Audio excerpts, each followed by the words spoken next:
Mañana, el Observatorio Nacional Ciudadano de Seguridad, Justicia y Legalidad va a presentar un estudio sobre la Estrategia Nacional de Seguridad 2018-2024. Y para platicar sobre este estudio, saludamos ya aquí, está con nosotros Francisco Rivas, que es director general del Observatorio Nacional Ciudadano. Francisco, ¿cómo estás? Me da mucho gusto verte muy bien y platicar contigo esta mañana. Raimundo, siempre un gusto platicar contigo, platicar con el auditorio. Muy buenos días. Platícanos sobre los resultados de este estudio en función o en correlación con las políticas que se han desarrollado en estos 2 primeros años de gobierno.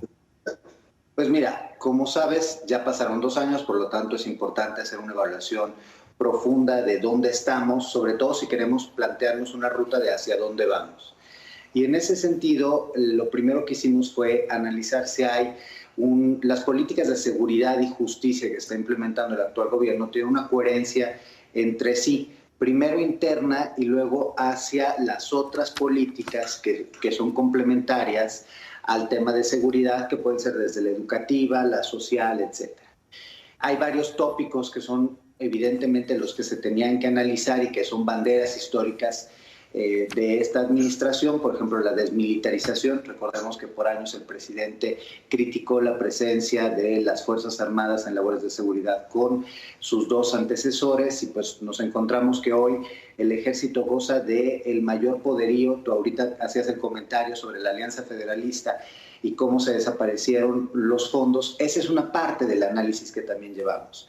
Es decir, el discurso, por ejemplo, de atender a las mujeres es o no coherente con lo que está sucediendo. De hecho, por ejemplo, este gabinete ha dicho de ser el gabinete más feminista de la historia, pero en realidad, más allá del hecho de que el 50% de las secretarias son mujeres, no hay un desdoble de políticas públicas de protección a la seguridad de las mujeres y las familias.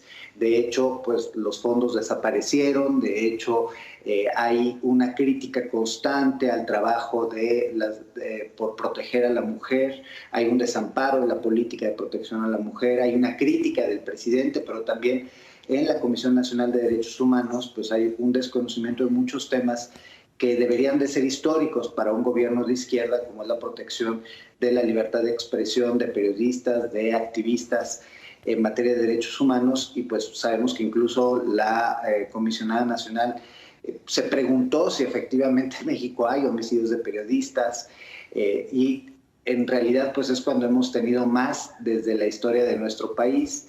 Se habla de una pacificación, pero tú lo sabes muy bien, en los hechos no hay tal pacificación. Hay un aumento en los homicidios. 2019 fue el peor año en materia de varios delitos, entre ellos el homicidio.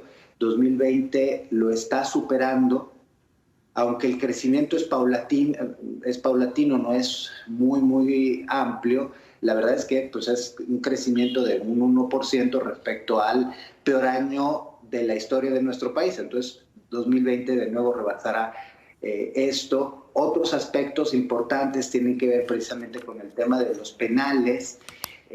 Si este es un gobierno que ha criticado el modelo neoliberal con mucha fuerza, pues no solo está siguiendo lo que se hicieron los otros gobiernos, sino lo está maximizando. Hoy tenemos un cierre de penales federales para privilegiar los penales que están dados en concesión a los privados. Entonces, hay una serie de incongruencias.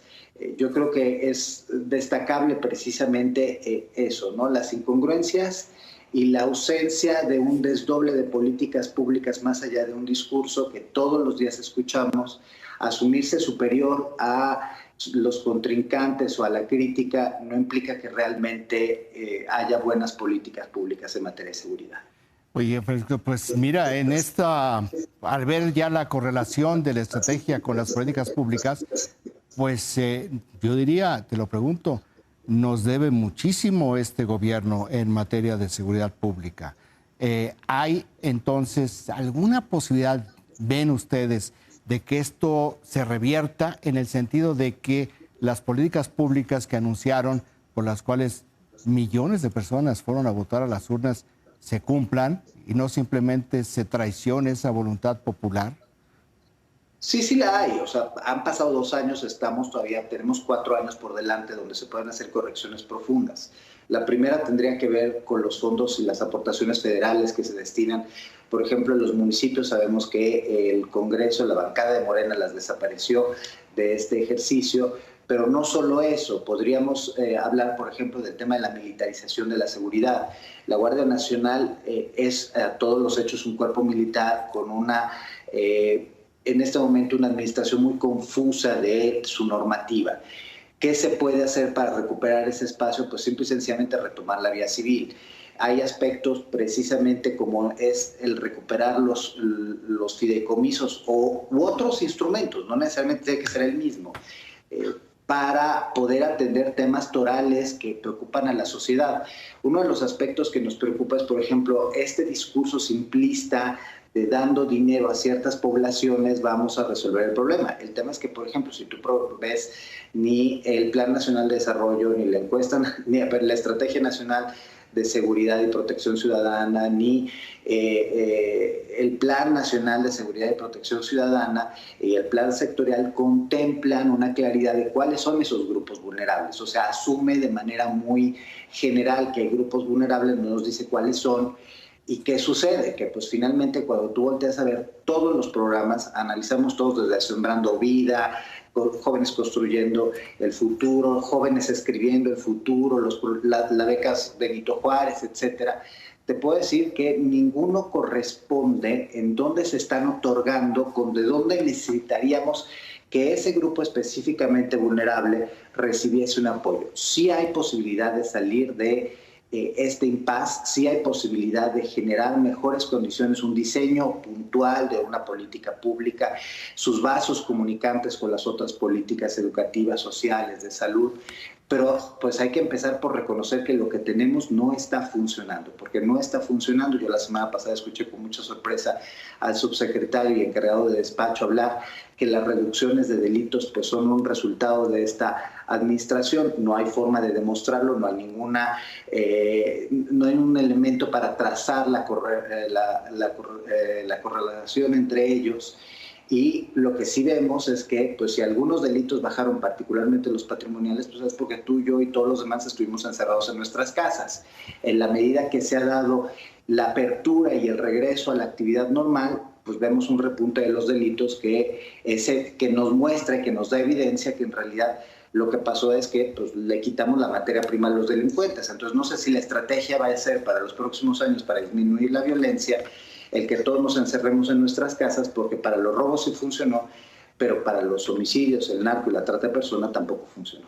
Pues no, efectivamente la autocrítica como que no se les da mucho en este gobierno. Francisco, muchísimas gracias por platicar aquí con nosotros sobre este análisis de las políticas públicas en materia de seguridad. Muy buenos días, síguete cuidando.